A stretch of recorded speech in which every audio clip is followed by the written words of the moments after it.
会呢来到我们的未来科技馆未来趋势论坛，探讨气候科技发展下面的近邻关键。同时呢，也非常欢迎国科会的林敏聪副主委 ，The General Partner Mr. Bill Liao from SOSV，Welcome， 还有现场的各位朋友 ，Welcome。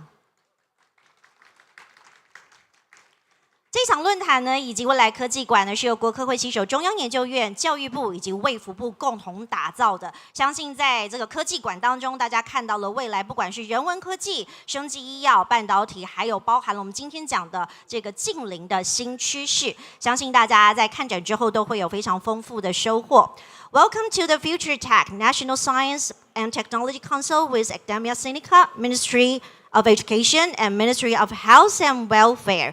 And this year, the FuTech Forum features the theme of global tech and industry tie with Taiwan and brings new technologies to prevent disasters caused by extreme weather.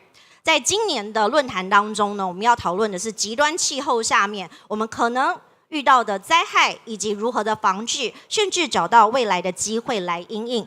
所以在今天大会的开始之前，我们要邀请我们国家科学委员会的林敏聪副主委来为大家说几句话。Before we start, we'd like to invite Deputy Minister Min Cong Lin to have the opening remarks for us. Let us welcome Mr. Lin.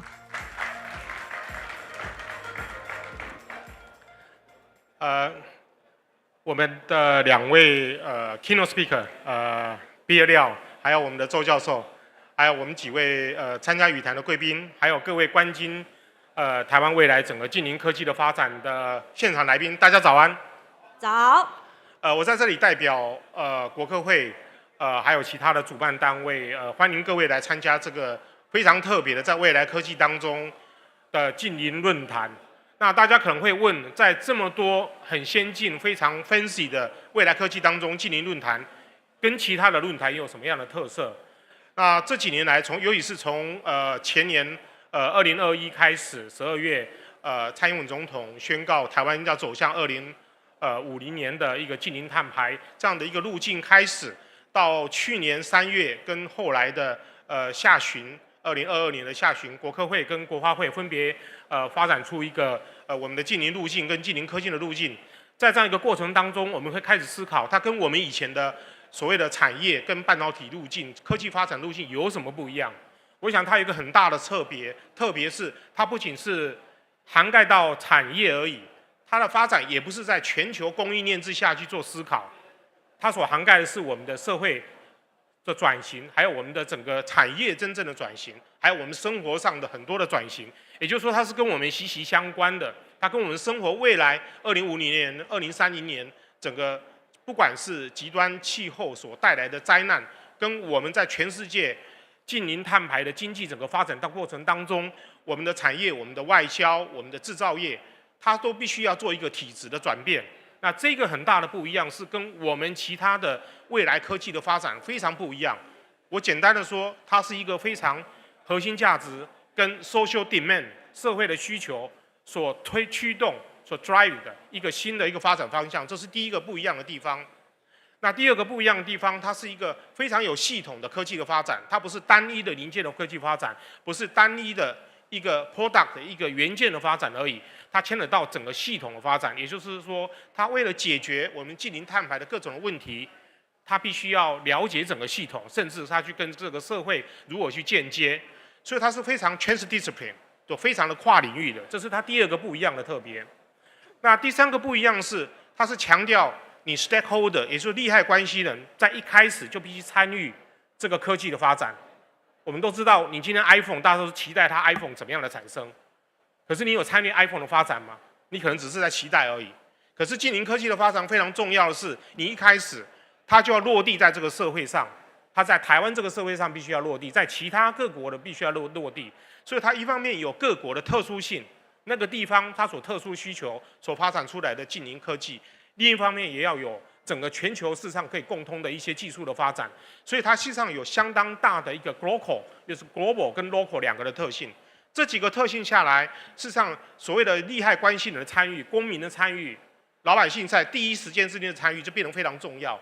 那这个代表说，我们在发展新未来的科技当中，国科会本身的 mindset 就要继续做很大的变化。所以今天我们很高兴有2位keynote speaker， 其中我们事实上我们毕业料他的 background 事实上非常broad， 非常宽广的，那非常全是 discipline。然后我们事实上周教授他是背景他是做事实上是从 social science， 可他现在是 cover almost everything of the net zero technology， almost everything I would say。所以我想今天的keynote speaker 应该是非常有特别，也展现出国科会事实上在这几年当中做的一个科技的一个改变。我想我就简单介绍到这里。那我敬祝各位身体健康，然后有一个非常不一样的收获。谢谢各位呀。非常感谢副主委，我要请副主委先在台上稍行留步一下，我们要进行我们稍后的大合照。Today we're very honored to have our guests from overseas joining us together this year, so please come on stage to have a photo together. 我们欢迎 Let us welcome the general partner Mr. Bill Liao from SOSV。台湾净零科技方案推动小组的周素清主任，欢迎。国科会自然处罗梦凡处长。成功大学电机工程学系的杨宏泽教授，永丰余投资控股 ESG 办公室吴嘉玲经理，还有我们中央大学水文与海洋科学研究所的李明旭教授，我们欢迎所有的贵宾上台。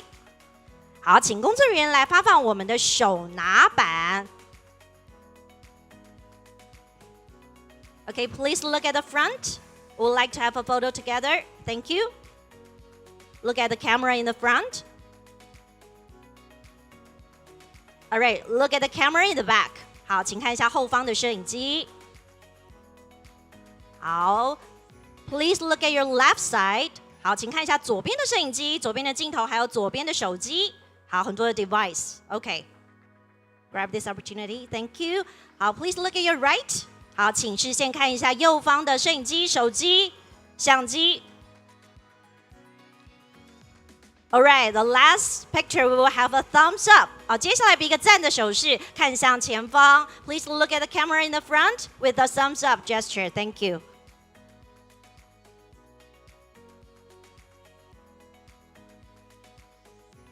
Thank you very much.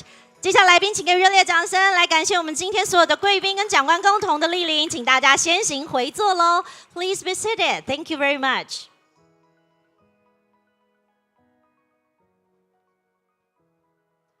今天这么多的贵宾呢来到了现场，其实主要 focus 的焦点就是我们净零科技的论坛内容。那稍后呢，因为论坛内容会一一来进行，欢迎大家呢扫描舞台两侧的 QR code 来进行我们 KUDO 翻译的系统服务。那大家可以使用自己的耳机来进行我们稍后呢在线上的同步口译。那接下来呢，在第一个主题当中，其实今天来到了净零科技，刚刚呢副主委也有提到，净零2050其实越来越先进。每一年呢，我们的目标在短程、中程、长程都有不同的规划，而尤其呢，现在在净零科技当中呢，以产业界的这个代表来说，相信大家对于不同的纸业、塑胶以及环保的材质都有一些不一样崭新的应用。那除了净零之外，也包含了永续的目标可以实现在我们企业，包含了 ESG 3个方面的各个面向。那今天呢，第一个要进行的论坛，我们要欢迎第一个 Keynote Speaker， 他呢是刚刚呢副主有介绍的 Mr. Bill Liao。那这次呢第一个演讲呢，我们要 focus 主题在我们的机会 The New Opportunity Under Global Climate Change。所以接下来就让我们掌声欢迎我们的 Bill Liao 来为大家带来精彩的演说。Let us welcome Mr. Liao。Dignitaries, ladies and gentlemen, special guests, ministers, thank you very much. 欢迎大家. I am Bill Liao. I am a general partner at an investment firm called SOSV, and I'm also a climate activist and have been so for 20 odd years, which is a little bit longer than most people have seen the hype about, climate change and carbon. I want to start with a little bit of story, though, of how I am connected to Taiwan, and particularly Taipei. My mother is Australian, and she studied Mandarin. And she actually studied Mandarin at Taida. And my father was living in Taipei, and he was teaching at Taida. And my mother and father fell in love in Taipei. They got married in Taipei, and then they moved to Australia, where 9 months later I was born. So, in fact, I am made in Taiwan. 我是台北做的. And our investment firm, SOSV, one of our biggest programs for startups is actually Orbit Startups, and it is also based right here in Taipei. And our team is here if you want to meet any of them. So what I'm talking to you about today is opportunities around net zero. But to understand how many trillions of dollars can be made out of becoming net zero, you first have to understand the incredible scale of the problem. Right? So I want you to imagine a dianguo, a rice cooker, right? A really big one. And inside this giant rice cooker is our planet Earth. And that rice cooker represents all of the heat that our civilization generates. Every nuclear reactor, every coal-fired power station, every ship, every truck, our body heat, every source of heat is that one big rice cooker. Now, back when I was made in Taipei in 1967, the amount of carbon dioxide in the atmosphere was 320 parts per million, 0.032%. Today, it is 420 parts per million. So in my lifetime, we've gone from 320 to 420 parts per million. 0.42% is where we are right now. And that's a very small change, you might think. But here's the thing. This is why this is so important and why it's such a big engineering and commercial opportunity. Remember that big rice cooker?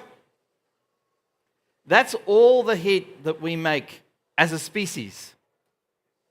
Now, people think we could just maybe turn the rice cooker off. Right? Just turn it off. You know, let's go back to living in trees and you know, no cars, nothing. Just turn it off. It's fine. But there's a problem.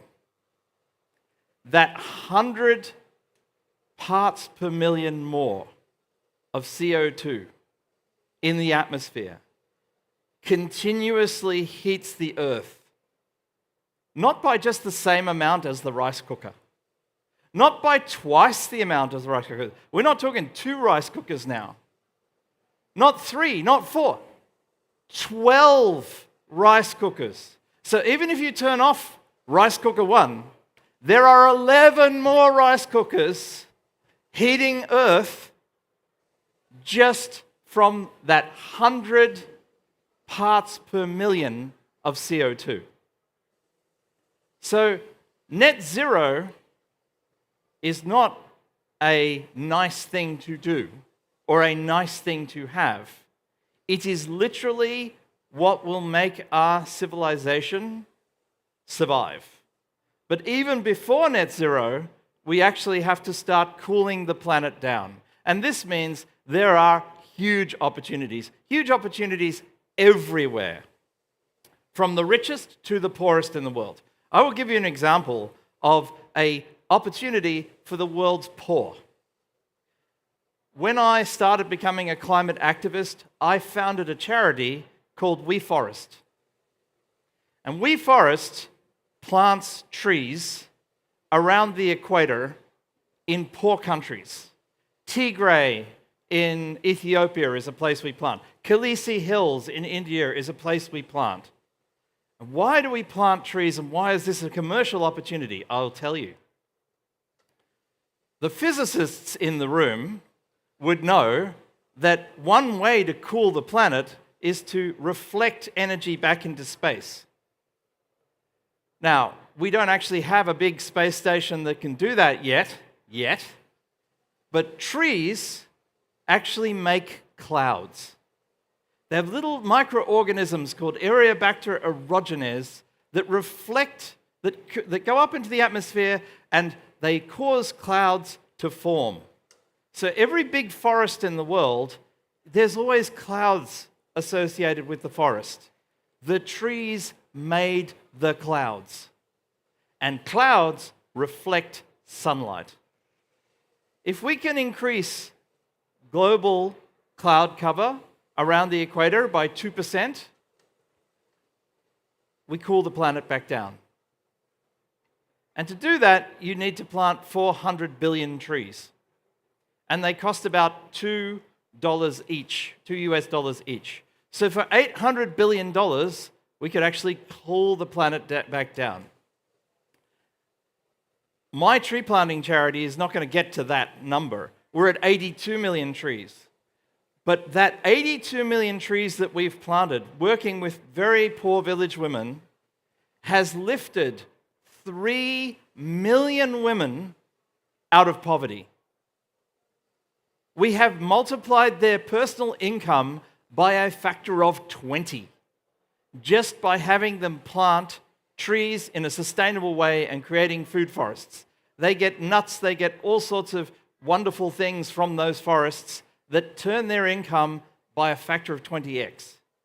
Now, if you think about economic opportunity, if you can 20x the poorest people's economic opportunity by doing something net zero, by actually creating trees and forests, what can you do at the bigger end? Well, back in Taipei in 1967, we were kind of in the middle of the Cold War, right? Anyone actually have any idea? Just think about how much America spent on the Cold War to prevent Russia from fighting America.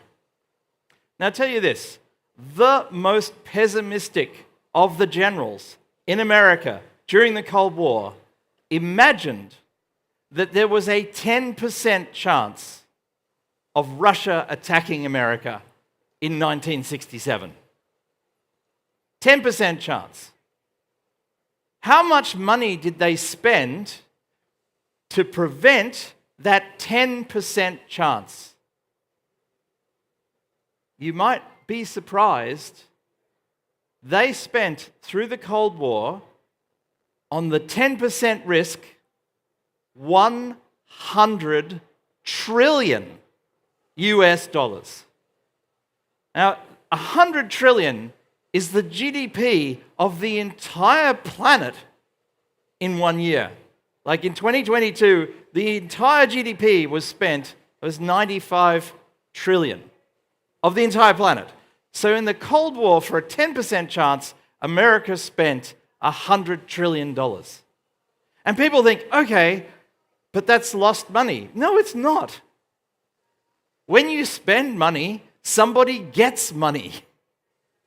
The Cold War, as bad as it was, created enormous wealth for all of the companies and all of the technologies that went to service that. A big component of the development of the internet, DARPA, right? It was developed at DARPA, was developed because of money spent on the Cold War for a 10% chance of preventing annihilation. We have, with global warming, a 100% chance of annihilation. If we could spend $100 trillion on a 10% chance, we're the biggest economic opportunity in history. Because you're not throwing the money away, you are spreading wealth and creating value by becoming net zero. There's this idea that you have to, stop doing stuff. Like we have to turn off the rice cooker. That doesn't work. We have to develop creative new technologies to deal with the 11 other rice cookers. And that is an opportunity in every field. As an investor, SOSV, just in the last few years, has deployed about $144 million into climate tech startups. Those startups, because of the money we deployed, have raised $3.6 billion.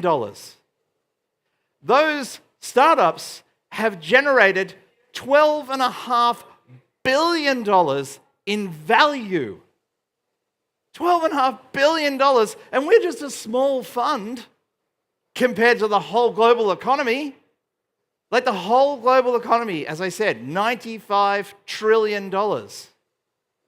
How much of that is going to be spent on creating a world where we live how we want to live, and yet we are not destroying our planet? Because we actually have to treat Earth not like a rental, right? We have to treat Earth like we mean to stay. We are the owners now. So, what does that mean in terms of areas for powerful economic growth? Well, we need the silicon. We need the AI. We need the space industry. We need quantum computing. All of these things directly impact net zero. We need to transform our food industry. I've invested in companies that make milk without cows. I've invested in companies that create entirely new forms of protein production without any form of agriculture. But I've also invested in companies that instead of using chemicals to spray on crops, they actually spread beneficial bacteria. A company called Microendo changes crop yields by 50% completely naturally. That's creativity. That's economic opportunity, and it also happens to be net zero. In fact, net zero is not where we need to be. We need to be net minus. We need to be net minus right now. Like, we need to be developing the technologies that make us net minus right now. And in the meantime, we need to plant a lot of trees so that we can slow down the heating. We need to think not about how can we save, and do less. That's important, but it's not nearly as important as how do we reverse it. We need to take a rice cooker offline. We need to turn off another rice cooker, one of those 12, every 10 years. Every 10 years from now on, we need to turn off a rice cooker. That is going to take the biggest technological advancement in human history.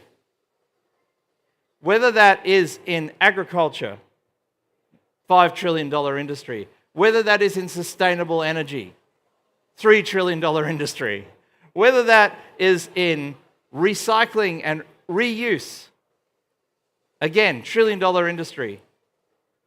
We need to be doing all of those things. And we need to think about this together.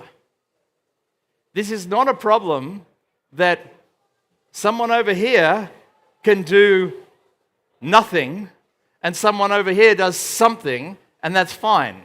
Because the person over here doing nothing is going to be just as cooked by the rice cookers as the person over here. Place for a country like Taiwan to become a world leader, because you're already a world leader in silicon. You're already connected to the whole world. The whole world respects you. You've got to become a leader in net minus. And don't just start at home. Think about all the technologies. Biotechnology, a must. Quantum technology, a must. Better silicon, cheaper silicon, lower energy silicon, a must. Space industry, a must. I mean, the space industry itself may be one of the engineering solutions. I mean, one of the things you can do is put a mirror in space and reflect some sunlight. That is not a pipe dream. That is a thing you can do. And we need to do those things. But we also need to do basic things. We need to look at how we can lift people out of poverty and create net minus. Look at how industry can fund things like planting trees. See, if you turn the rice cooker off, you have no resources to actually reverse. If we shut down all these companies, there's no money to make a difference in any of these things.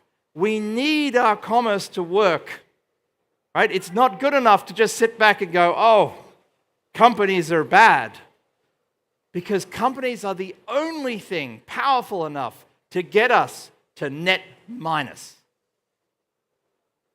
Those We Forest trees, the 82 million, were all paid for by corporates who wanted to do something good. And at the same time, some of them made some money doing that.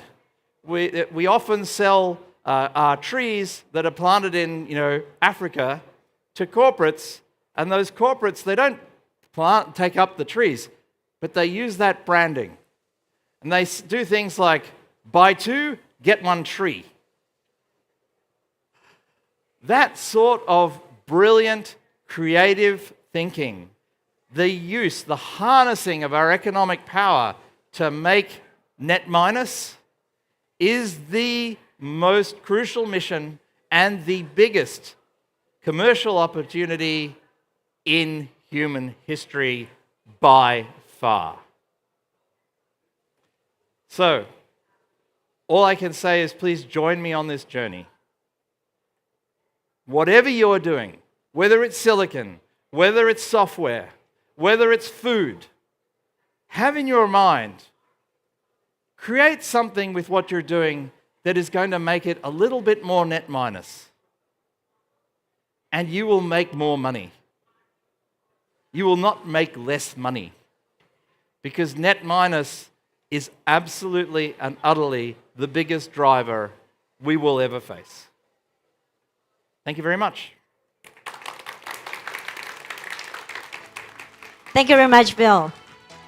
刚 Bill 讲到这个电锅理论，我相信大家都蛮有感的，因为其实在台湾的产业当中呢，很多的产业正在努力的进行永续，但是又不能关掉我们的电锅，因为毕竟呢，要赚钱才是企业的永续经营之道。所以刚刚他讲的这个负排放 net minus 的概念呢，我相信未来都是大家不管是产官学，甚至研究单位努力的目标。那刚刚还有提到一个非常重要的航太，我们今天呢在这个科技展区有一个太空主题，也欢迎大家呢亲自的来体验一下这个未来科技的发展。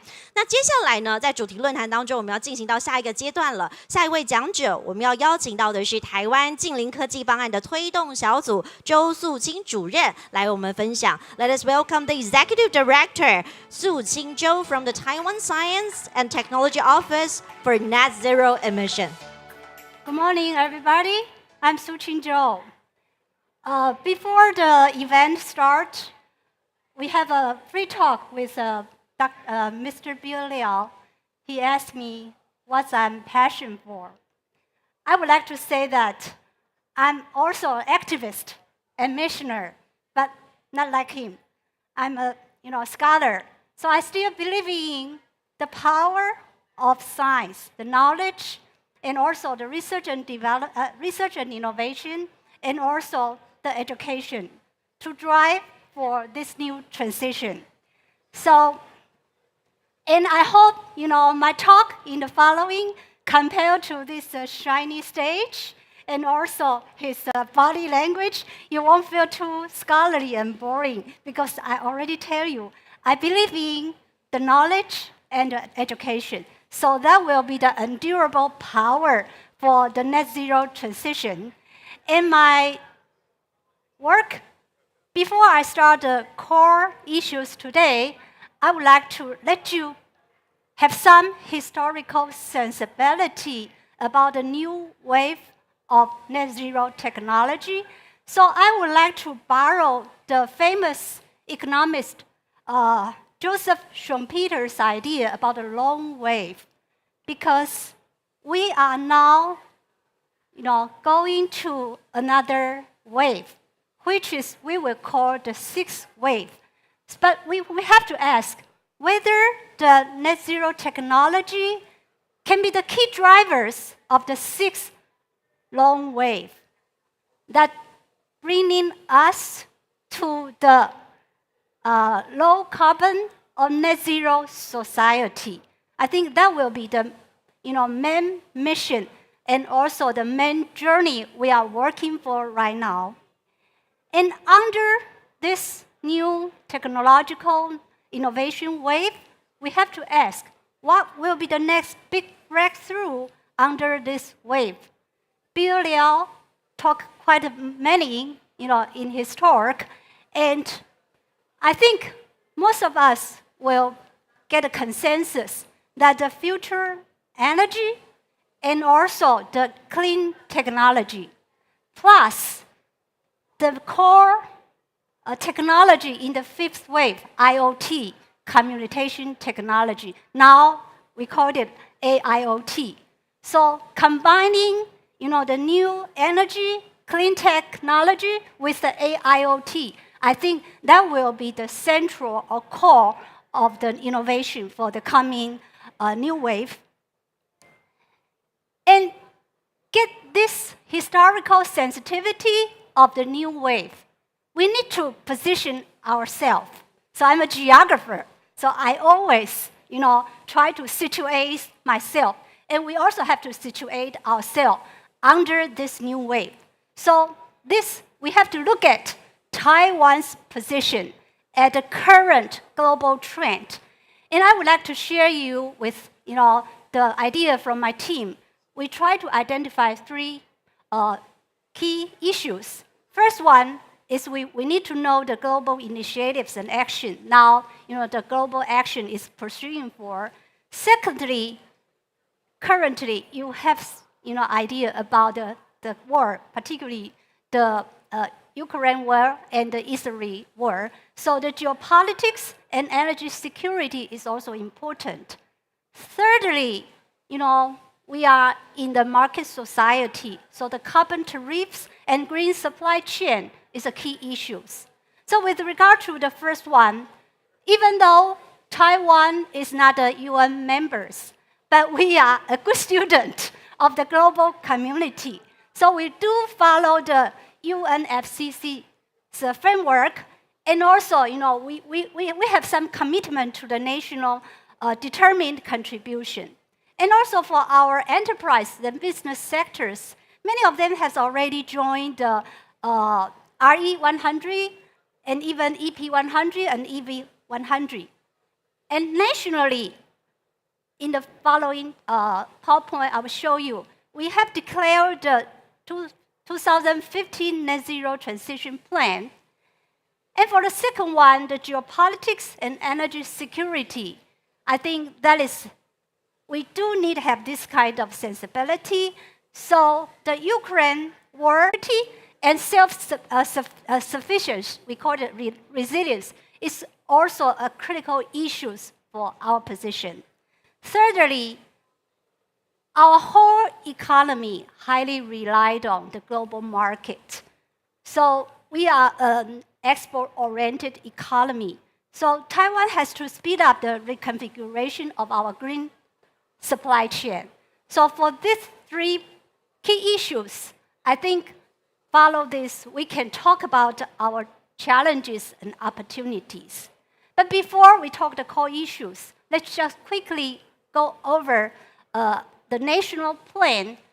And for all the national plan, the transition to 2050, President Tsai tried to declare this. But with the draw of the national targets of carbon budget, we do claim our ambitions to the net zero transition through 12 key strategies and action. But just with the plan, the vision of the plan, the strategies, the action plan is not enough. The regulation, the law is far more important. So last year, we passed the act. So our government changed the Greenhouse Gas Management Act into the climate change response. And this year, the Minister of Environment spent a great effort to draw the regulations to implement the whole act. But under the umbrella of the Net Zero Transition Plan, science and technology and also climate regulation has been identified as the two foundations. So going back to the role of science and technology, this March, the Premier Chen passed the Net Zero Science and Technology Program and declared that next year the government will spend around $500 million on the net zero technologies. And our office, the Taiwan Science and Technology Office for Net Zero Emission under the NSTC, is to officially establish in May 5th to support the advisory committee of the program to speed up the science and technology development of net zero. So we have 5 targeted technology areas. I don't want to spend time to talk about this, just let you have a broad sense. The target technological areas include the sustainable and future energy.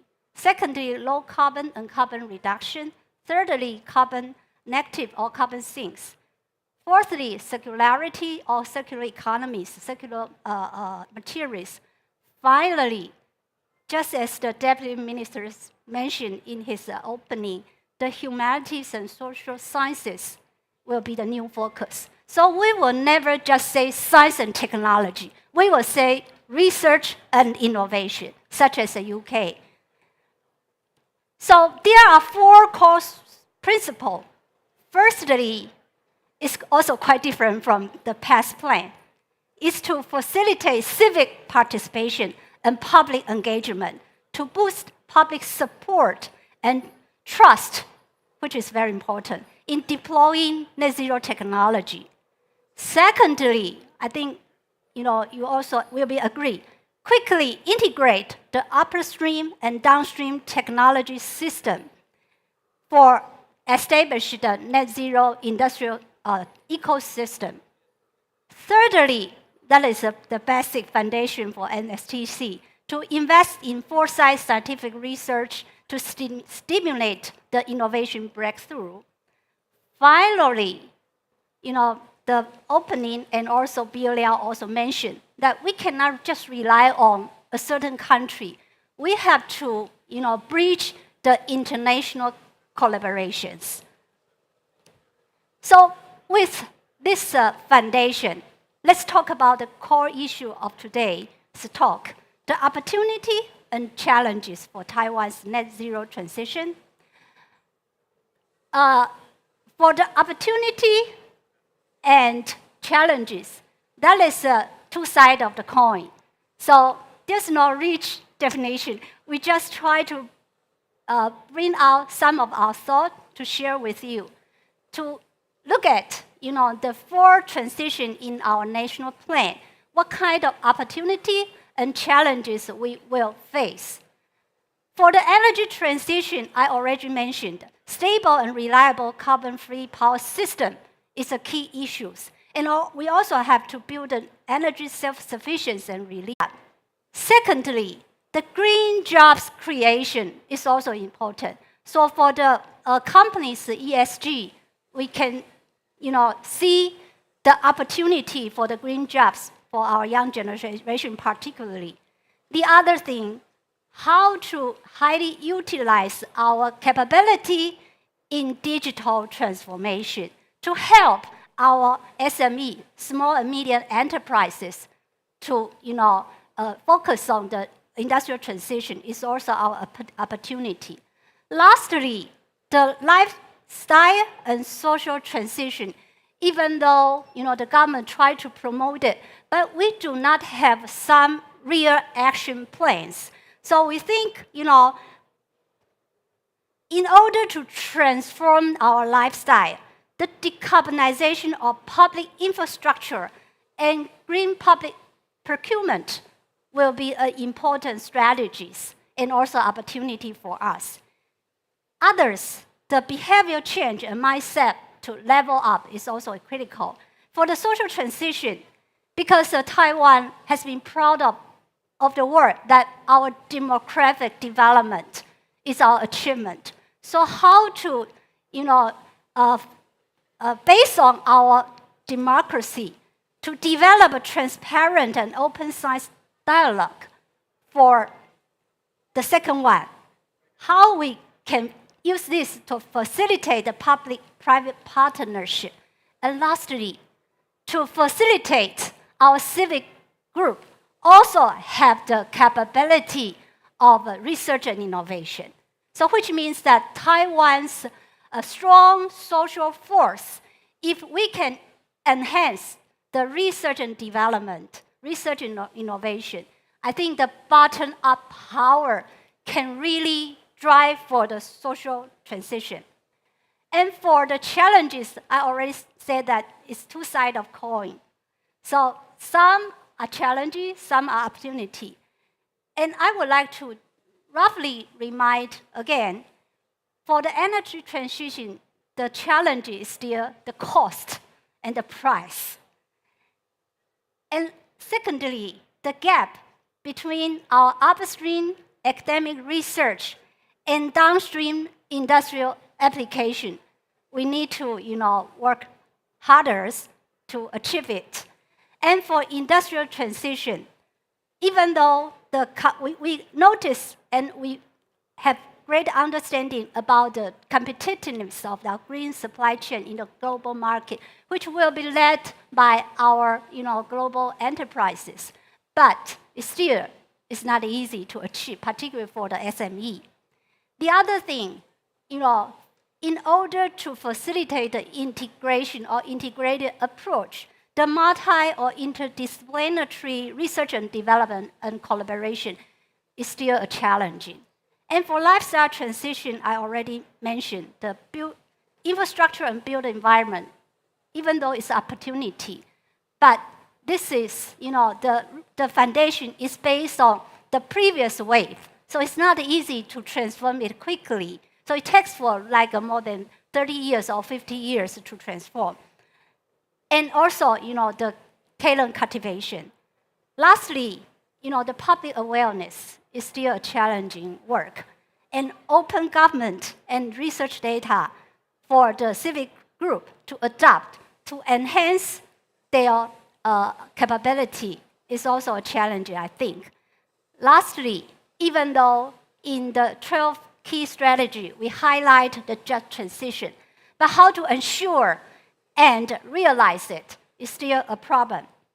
So, in sum, we think Taiwan's opportunity and challenge, if we look at to wrap it up again, the opportunity firstly is with regard to the decarbonization and purchasing and the pursuing zero carbon energy for energy resilience, etc. So I don't want to go over again, just let you get a sense. And another thing is the challenge, the same I mentioned. We are an energy imported country. Our energy highly relies on import. And the other thing is, our manufacturing is still high emission, even though there are some mechanisms to encourage the trading system. But we do need to spend our effort to reduce the carbon, actually. And also the green conflicts, carbon tariff, etc. And we are a limited resources country. All these things, and also related to, at the beginning, the new technology have to combine with the AIoT. But the ethics and risks in association with AI is still a challenging work. So in order to save time for our panels, I would like to share with you some of the work that the office are working on, and particularly to share with you how we think we have to prioritize net zero science technology portfolio to level up the net zero. So that is it. The major point is that we shouldn't go beyond the technology platter, which is the itemized technology development, and to switch it into a more integrated and systematic approach. For this, we have some suggestions for this. First thing is, the renewables and the future energy technology, and also the grid, the electricity grid, the upgrade of electricity grid should take up the lead for the transition. And secondly, we know that carbon sink and negative emission is critical. But as I said in the challenges, we are a little bit, probably not just a little bit, far behind that we expected. So for this part, the office tried to encourage that we should spend more effort and budget in this part. Meanwhile, the humanity and social sciences should play a critical role, particularly to ease the green conflict, and also to level up the behavior change, and also to enhance the research innovation capability for the civic group.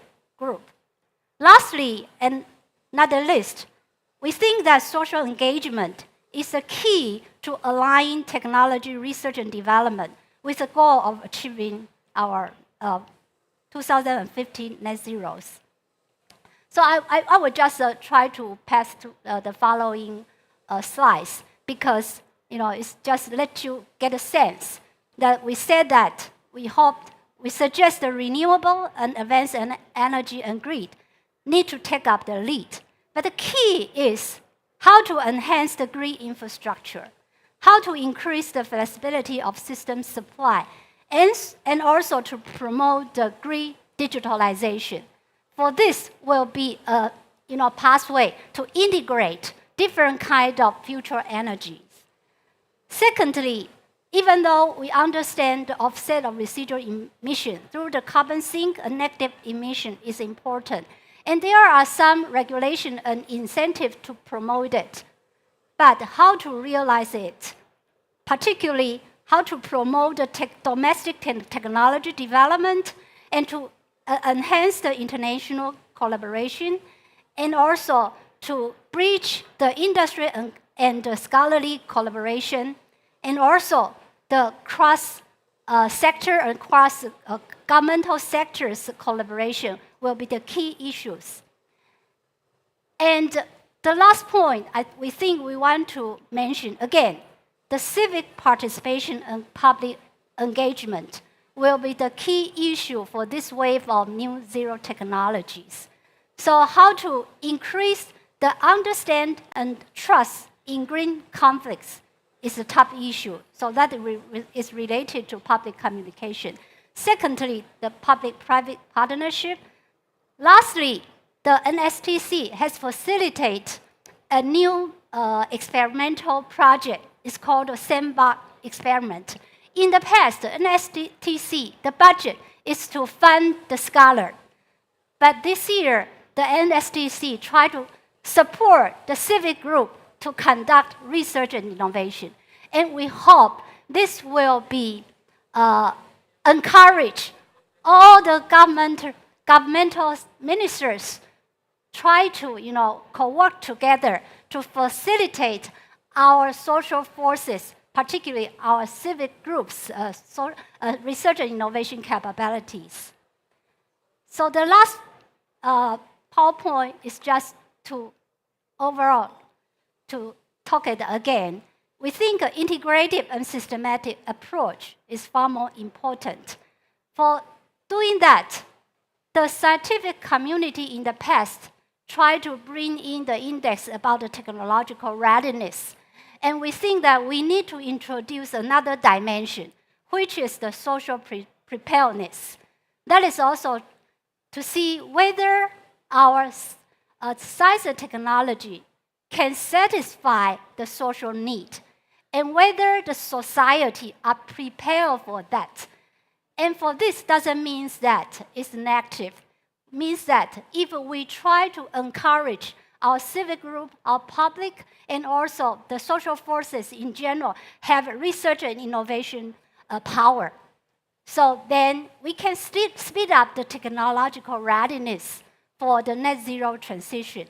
For overall, we try to identify some, key strategies that we can achieve the integrated and systematic approach for the net zero technology transition. So thank you very much. This is my, share with you, and I hope this will bring some thought for the following panel discussion. Thank you very much. Thanks to Dr. Zhou.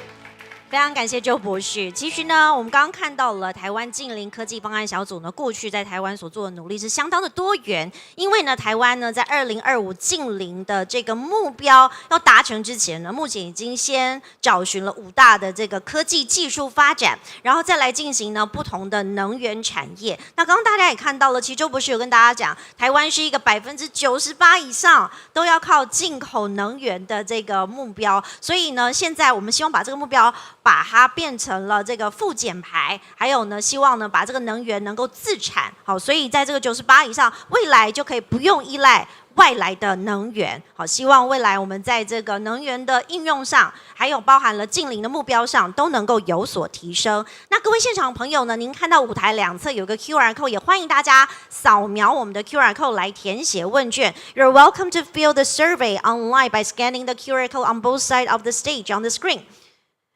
好，那接下来我们要进行的就是今天的 panel discussion。相信大家听完呢2位呢 Keynote Speech 之后呢，都有非常多的启发。所以接下来呢，我们要其中来找寻更多的机会。Now we're going to have the panel discussion together. We would like to invite our moderator， 我们的主持人，成功大学电机工程学系的杨宏泽教授，欢迎。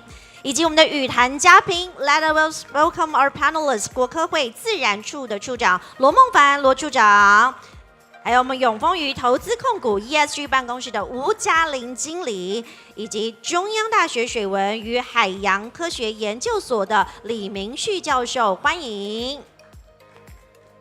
好，我们把我们的时间交给我们的主持人。Okay. Yeah, thank you for all your joining us in the panel discussion.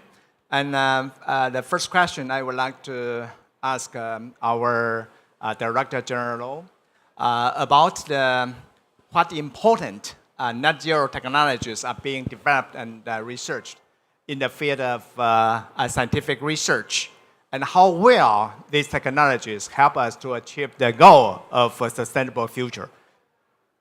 Director. Okay, so thank you for the introduction. Well, as our director, T. Stone, mentioned, we have 5 different categories for the new technology under development for net zero. Actually, people think that about 30% or more than 30% of this CO2 emission reduction, we relied on the new technology.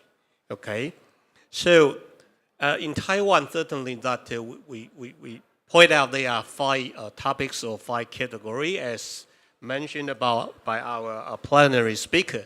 So I'm not going to examine or introduce one by one, but just to point out several important items. Okay, also as our plenary speaker Bill Liao mentioned that the negative emission technology quite important. So that we include in the carbon capture.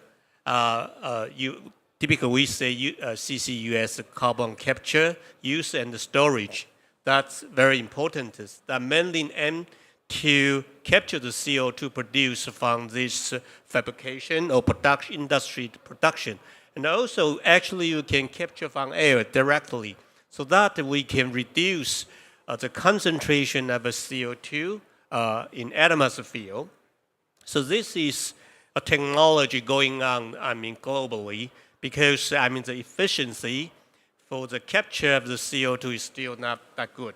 So we try to improve the efficiency. Certainly at the same time we should reduce the price for synthesize this capture. And the second problem that we think about to reuse this CO2, we transfer it into some useful gas like the methane, methanol, and so on, or other energy carriers gas. Okay, but the problem is the same. If you want to transfer, then you still use energy. How can we find a good method to transfer CO2 into other useful gas, so that but with reduced energy? So that would be effective to reuse this CO2. This is very challenging. So for most countries in the world, that this efficiency and energy consuming is high. I mean, efficiency low, energy consuming is still high. So a challenging technology is still under development. The third part is the storage. This is more likely recently that can store quite a lot of CO2, particularly in Europe, like Norway and also Scotland. They have a very good such technology to store the CO2. But in Taiwan, it's not that mature. So we investigated the geographic conditions in the sea area around Taiwan to find a suitable site to store the CO2. This is ongoing now. Another is also mentioned is the carbon sink. I mean, for Taiwan, we have two kinds of sink. That's major one. One is a forest sink, and the second one is the ocean sink. Okay, because Taiwan is surrounded by ocean, so we got the potential to do that, but we still find a way to raise the efficiency. Okay, to store this CO2 or absorb CO2 into forest and also the ocean.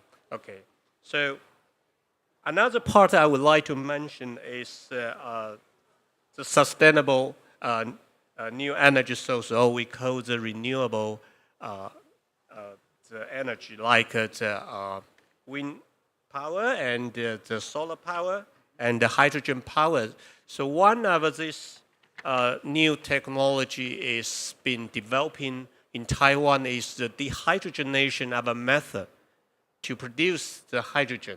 Okay, so we got a good efficiency for the lab scale.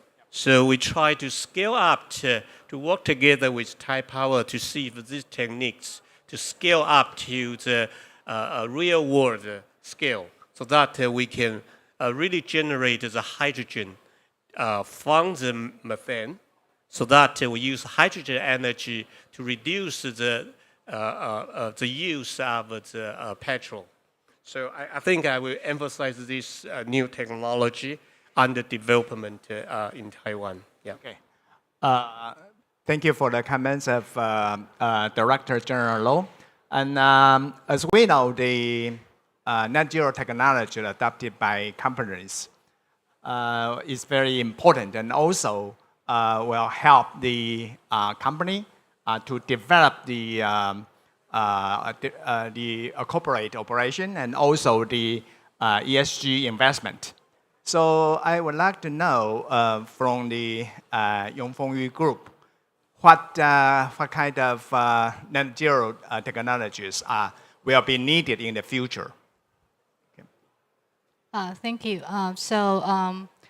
Most people probably know YFY永丰余as a paper company. But actually, throughout the years, actually we'll be becoming 100 years next year. We founded in 1924. So by 2024, we will be a 100-year company.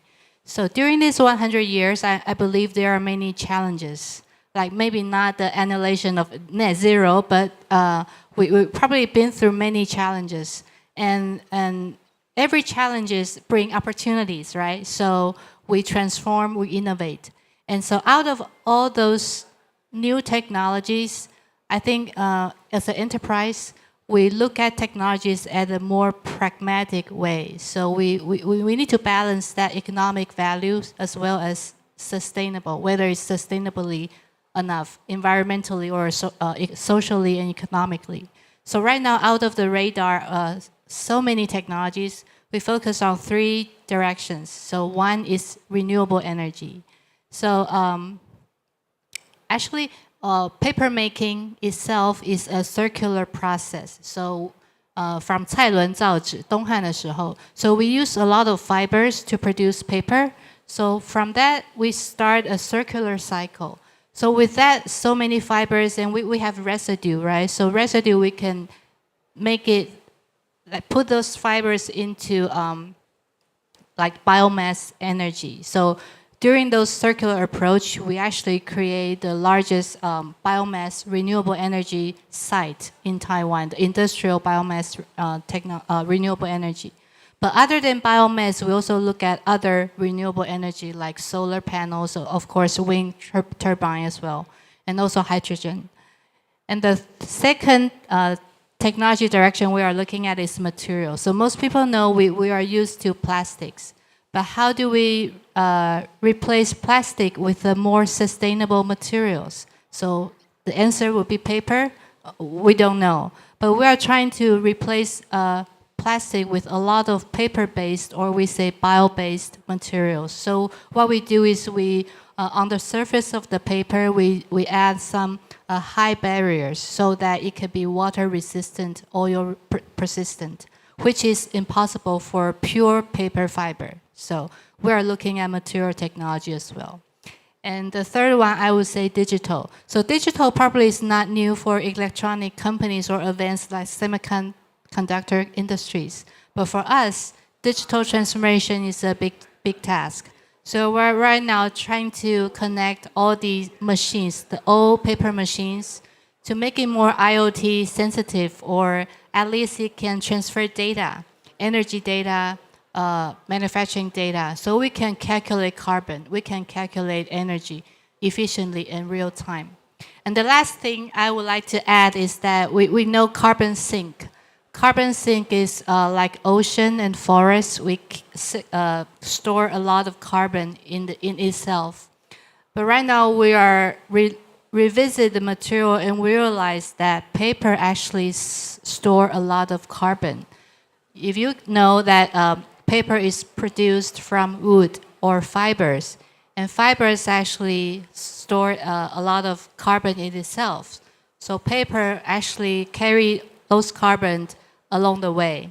And so the more we use fiber, the more we use paper, we actually find a sustainable or maybe a carbon stored material for our real life or lifestyle change. So that's probably sum up our so far, YFY effort so far. Yeah, thank you, Judy, to share with us the net zero technology right now adopted by永丰余. And actually, we have some research project with永丰余group. And their carbon reduction technologies are very impressive because in the power generation and also in the steam, they used to produce or manufacture the paper.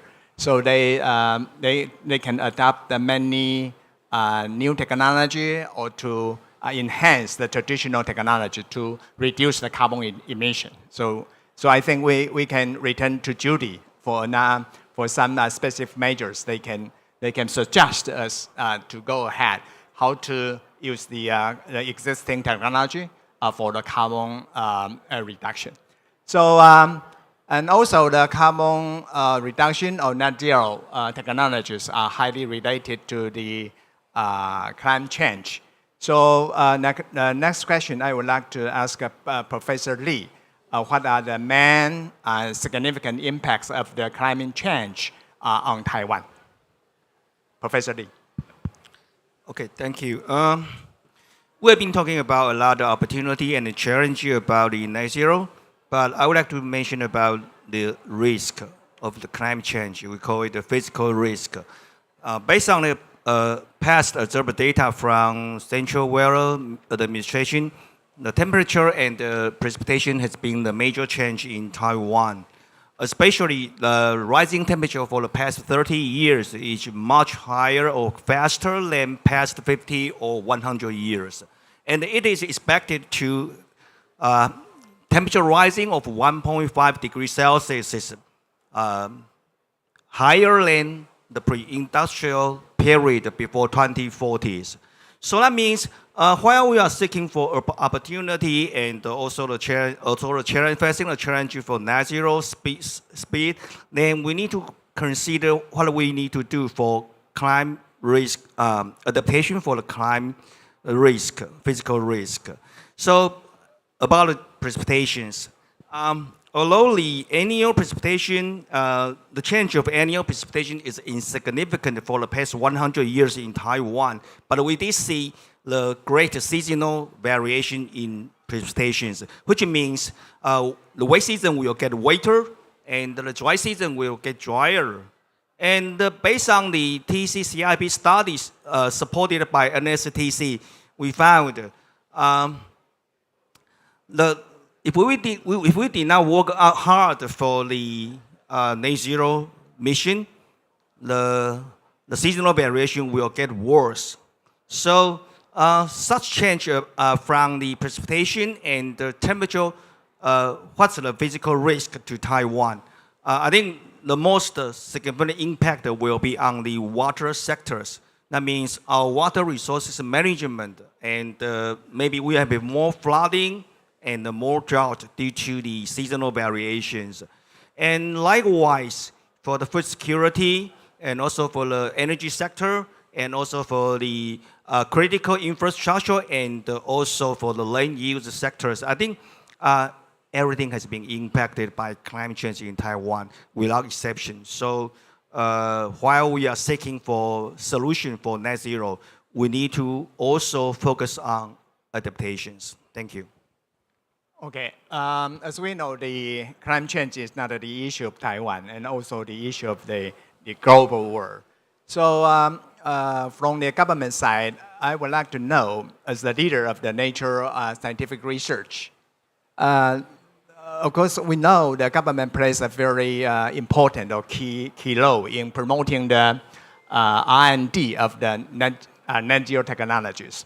So can you share with us some policies and plans that will ensure these technologies can effectively address the challenges of climate change or even net zero? I think the climate change is not impossible for only Earth to do, but to reduce the carbon emission would be one of the targets for us. Yeah, that's very crucial. That if you want to face the challenge of this climate change, that to carry on our net zero emission, that will be the most important, I will say so. That as our Professor Zhou mentioned, I mean, we have the 12 key strategies for the net zero, okay? So also it's difficult to go through all of them because many of them are related to the new technology going to be developed. And also, but I would like to emphasize this not only about the new technology, so it's related to the implement and of this new policy and the regulation. And without this policy or regulation, that all this new technology will not be really carried out. And also in this 12 key strategy, there are 3 items I would like to mention. They are not directly related to the new technology, but it's still quite crucial. For example, the green lifestyle. Okay, so that's one of the strategy because everyone should think about being a part of, the owner of this earth, right? So everyone should change, their lifestyle so that make this net zero possible. Okay, so that we related to the so-called public awareness. So that's a strategy we should emphasize. Everyone is important in this strategy, and also green finance that we related to many this financing problem. And the final is just transition. So if we wanted to push this net zero policy to make that happen, so at the same time we will induce the transition, okay, the impact on this society. So for example, so it's a challenge, also opportunity. We create a new technology, we could create new business, but at the same time another business could also vanish at the same time. So that means somebody we got a new job, some we lost. So what should the government do? Okay, so then we needed to carefully design and study for this justice transition. So that's the 3 points I would like to emphasize for our strategies. Thank you. Yeah, okay. This is from the government comments. But from the private sector, I would like to ask Judy from永丰余Investment Holding Companies. What kind of specific measures does永丰余take to promote the net zero technologies and also the sustainable investment in your companies? And what are your views on the law and the responsibility of the companies? And what are your suggestions? Thank you. I think every enterprise, not just永丰余, just every enterprise, especially manufacturing industry, so we have to solve our own problems. So every challenges, every opportunities comes from our own problems. So I mentioned circular economy earlier, and let me go into more details. So what we mean by circular approach is we reuse water, we reuse fibers, we reuse every possible materials again and again. So when we reuse water, there will be high COD in the wastewater. So we have to use anaerobic digestion, 厌氧发酵, to clean up those wastewater, 废水处理. So during that process, biogas becomes produced. We produce biogas. So it's a high purity methane biogas. So we turn it into electricity. So what I'm saying is that for every industry, we try to solve our problems, and then we find opportunities, and then we now making this biogas renewable energy into a business. So we actually started, as Professor knows, we have a carbon management new business group. So we were sharing our biogas renewable experience and our what we lesson learned along the way to help other industries. So this is one thing. So learning from our experience and making it into a profitable business. Probably not as startups, but startups within the big organizations. And the second thing also mentioned green finance. We also leverage currently the government policy. They give us a lot of incentives to pursue green goals. So, for example, we initiate the first green loans, 绿色连贷, back in 2020. So I think that's one of the first green loans. So a lot of banks will support our green initiative because biogas installations, huge investment. So and we also, other than biogas, we have this SRF, waste to energy. In the West, they call it waste to energy. So we make it, we make energy from waste. So actually, it's not pure 焚化炉. It's not. It's more like a solid recovered fuel. So we can replace that with coal. So by using alternative fuel, we can effectively reduce carbon emissions. That's how we manage internally. So the banks and the financial institutions gave a lot of support in this area, green finance.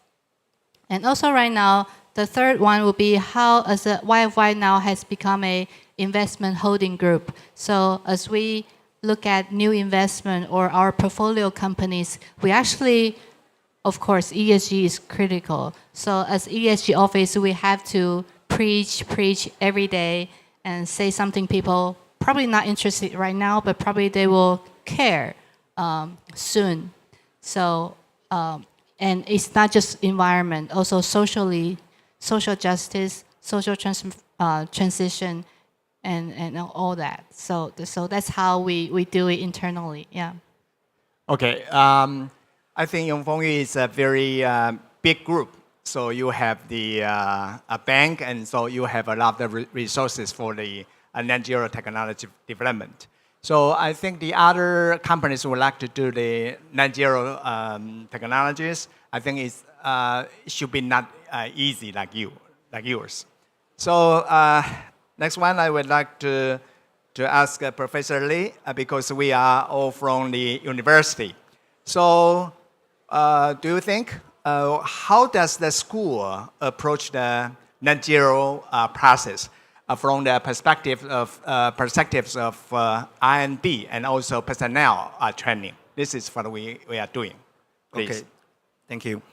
Yeah, I think the mission of university is research and all the technology R&D and the talent cultivations. But facing the challenge of the net zero, what's so different to the university? I think for the past, we've been thinking about how to bring the knowledge to actions, because to solve the problem of the net zero, we need feasible technology. That means can be implemented, and also to maybe we might need a different new technology for our industry, for our society, to change our lifestyle, and also the mindset change. So every time I was in the school to talk about the net zero, my first slide is always, what's your life in next 30 years? To ask students to imagine. So the student always, what? What my life is going to change in next years? No, I mean your skill. So I see quite challenging in the university as well, because every professor or every researcher, they are so focused on one area. He is so expert in that. She is so expert in that. But to solve the problem, or to talent cultivation, we need the student, or we need the future expert, or the future generation should be transdisciplinary. So right now we are trying to find a way to change the way how we teach students, or how to cultivate the talent people. We try to implement the problem-solving learning. That means we ask students to identify one problem to be solved, and to think about he or she need to talk about different professors, to seek help from different people, different experts, or maybe from the industry side, to see what's the industry on it. Because we know if net zero can be achieved, there might be emerging net zero industry. So the university should try to provide this kind of talent people for the future industry. And to be honest, knowledge to action is so complicated and difficult. And beyond that, I always tell my students, especially the PhD student, the scientific progress should be for the societal benefit. Because for net zero, the implementation to our society is quite important. Thank you. Okay, thank you for the comments of Professor Lee. And finally, I have the same questions for three of you. In the face of the climate change, and also in the process of going forward to the net zero in 2050. So what are the biggest challenges we are facing in the future? And also, what are the solutions that we are very sure we can use the solutions to overcome the challenges from the government perspective, from the industry perspective, and also from academic research perspective? First one, we will ask Director Liao. Yeah. So I would like to echo Professor Lee first. Okay, so in 2050, 30 years later, I don't know where I am. Maybe. So for 2050, that's for next generation. That's maybe we are all vanished from the earth, right? But we still think this is important. Okay, so we should create the future for our next generation. So I think that's the basic idea that we want to succeed to reach the net zero. Okay, so for the government plan to invest per year about 100 billion NT dollars. Certainly compared to 100 trillion US dollars, it's a very small amount of money. Okay, but we still face quite a challenging task. I want to raise 3 issues that would be the challenge that we have to face and to find a way to resolve them. The first thing is Taiwan has quite limited natural resources. For example, we have a quite limited space. Okay, so to harvest the wind energy, the solar energy, we actually need space. But we have a limited space. So our plan is this wind power and the solar power should account for 60 to 70% of all the electricity in 2050. So we could have quite a lot solar cell or efficient solar cell and wind turbine. So this demand we compete with other demand for other sectors in Taiwan. So wise management of this space in Taiwan will be very critical and very challenging in the coming years. So that's the first challenge I think that we have to face. The second is related to why we need so much wind turbine, solar cell, because we don't have energy. Okay, we don't have a petrol, we don't have oil, we don't have a gas. 98% or more than 98% of energy is imported. Okay, why do we need so much energy? Because our economy relied on this energy-intensive industry, mainly the manufacturing. Okay, so we want to make net zero happen. At the same time, the industrial structure we need to evolve. Okay, to change. Okay, so that would be possible, but we cause quite a lot societal impact. Okay, so that we need a very delicate design and handling so that we can transit smoothly. The third problem is related to first and second one, is the public awareness and the efficient and effective, sufficient and effective communication with public. Okay, to implement this policy and regulation to push the net zero, certainly all this policy or regulation should be done with people here in Taiwan. So the difficult part is more like in Taiwanese, 温水煮青蛙. So you will not realize this issue important until 10 or 20 years later. But you have to do things right now. So appropriate communication with public is very critical. I mean, without this communication, the first and second problem will not be possible. But another hand around, if we can do this properly, I think our new technology and then our new policy regulation can be properly implemented to solve this problem. Okay, that's my suggestion, yeah. Okay, so from your comments, we can see that the biggest challenge is on the energy resources. Some of the challenges because of the limited area of the renewable energy, like the solar farm and also the offshore or onshore wind turbines.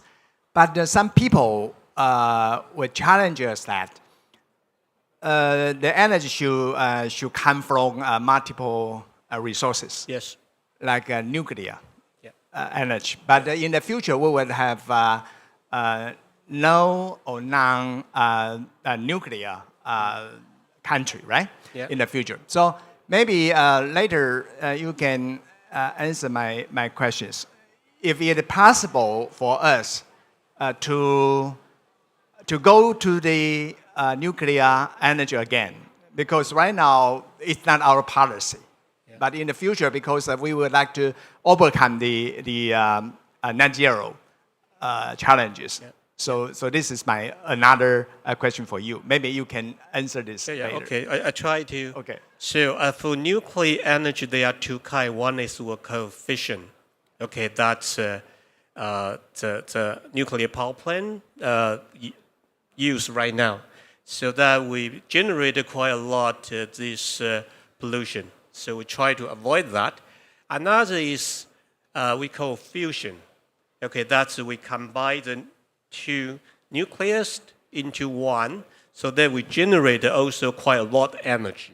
Okay, but we produce very small amount of pollution. So that part for fusion, that could be one of the choice in the future, but this is really advanced technology. So if, as I know, I mean that it will be possible until maybe 2050, sometime that. So make sure this can produce usable electricity. So that's one of the options for us. Yeah. Okay. We would look forward to that. Yeah. What's your comments on the biggest challenges and the solutions from the private sector? Okay. I think private sector. I personally was with a lot of startups before joining YFY, so I know how hard it is to make a company sustainable. How do we get more funding? How do we make money, make profit? So when I join YFY, I bring a different perspective. I think it's admirable to. I respect a company providing jobs for 100 years in Taiwan. So I personally respect that. So when I look at all these ESG and net zero issues, so we have to be really practical to, so the technologies we are using or we are looking at or we are implementing, probably not the most fancy technology, probably not the most advanced or cutting edge technologies, but we are being more practical to meet our goals and meet our ambitious goals and to also be economically justified. So share one news. So we recently, YFY joined RE100. So we are the world's first pulp and paper company to join RE100, renewable electricity by 2040, now 2040, before it was 2050. So I was wondering, I was talking to London, their headquarters, why no other pulp and paper companies join RE100? Because it's hard. Yeah. It's very hard. So what we are looking at is, so internally inside the company, we all like panic. So how can we possibly reach that goal? By 2040 or 2045, we have to be renewable, 100% renewable electricity. So I have to say, as a private sector, we set ambitious goals, but we have to take every small steps along the way. So every day we do very small steps, very tedious, very basic work. And we do it, and hopefully we make ambitious goal, and we can achieve that. But like ESG or net zero, it's a mental change, it's an awareness. So I have to preach every department, inside the company, inside our group, and also outside we have to share with the public, hey, it's important, we have to be aware. So I think the point, we should not always point to the enterprise, hey, you should reduce carbon emissions. We as consumers or as a public, a society as a whole, are we willing to change our lifestyle? So do we take MRT instead of driving? Do we change our lifestyle? Instead of just pointing at industries, or of course industry can make the most, contribute the most. But I think the biggest challenge need everyone's. So that's probably my answers. Ambitious goal, but small steps. Okay, yeah. It's really not easy for a paper mill company to achieve a net zero target. But I think if a company like you, if you can achieve a net zero goal, I think the other companies may take your experiences for their following up how to achieve their net zero target. Yeah. The final answer would like to go to Professor Lee. What are your comments on the biggest challenges we are facing, and what are the solutions? Okay, thank you. I would like to see our challenge in different way. Just look outside. There are a lot of available, seems so possible technology. But the question is, what's the feasible technology for us, especially for Taiwan? Because the technology good for UK or good for Australia or good for United States may not be suitable for Taiwan. Why? Because we have local limitation and local need and also the local condition we need to face out. So how we can overcome this kind of challenge? I think transdisciplinary research has been mentioned a lot. So what's the transdisciplinary research? I think the key ingredient of transdisciplinary research is innovation. The innovation for Taiwan need. I think that's what we need to do. So how can, from academic side of view, how we can bring more people or bring different students, bring expert or the industry or even the government sector toward the transdisciplinary research. I think the idea of co-design, co-product, co-deliver, and also the public engagement, and also the stakeholder. But how? The theory is so easy, right? Yeah, so sometimes I see this as, even we call it a net zero, is a good chance or a great chance for Taiwan to transition. I like to see the transition that might have some barriers or might have some traps. So from academic side of view, how we can overcome this kind of barrier or how we can avoid this kind of trap. Again, we need to find the most feasible technology for Taiwan, and also currently for the net zero, the pathway, even with full transition to government foundation, 12 key strategy. What's the pathway? We need the pathway, not just the technological pathway, but also the dynamic alternative pathway. Because once you face the barrier, once you face the trap, you need to have the alternative. And currently, our energy development strategy is maybe it's to try to find more renewable energy for us, more renewable energy for green energy for industry. But I think another key issue we've been discussed a lot with Deputy Director Min Chong Lim is about we still need a demand side solution. So what's the demand side solution? So that's the reason we need to talk about, we need to have the public dialogue, and we need to find about, like the Director Joe promoted the sandbox experiment to try to find the best solution bottom up to support the transition of our society, the lifestyle changes. So net zero, it seems like national actions. So since it's a national action, so we need everyone to be on the same boat. Thank you. Okay, thank you for your comments. So we still have 4 minutes. Can we open 1 or 2 questions to our audience? So anyone from the audience, question to our panelists? Yep. I think Mr. Liao has a question. Yeah.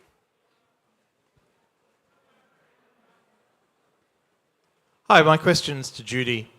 You made the point that the challenge might be lifestyle change.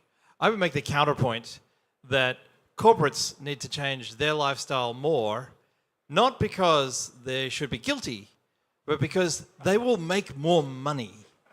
They will be more profitable.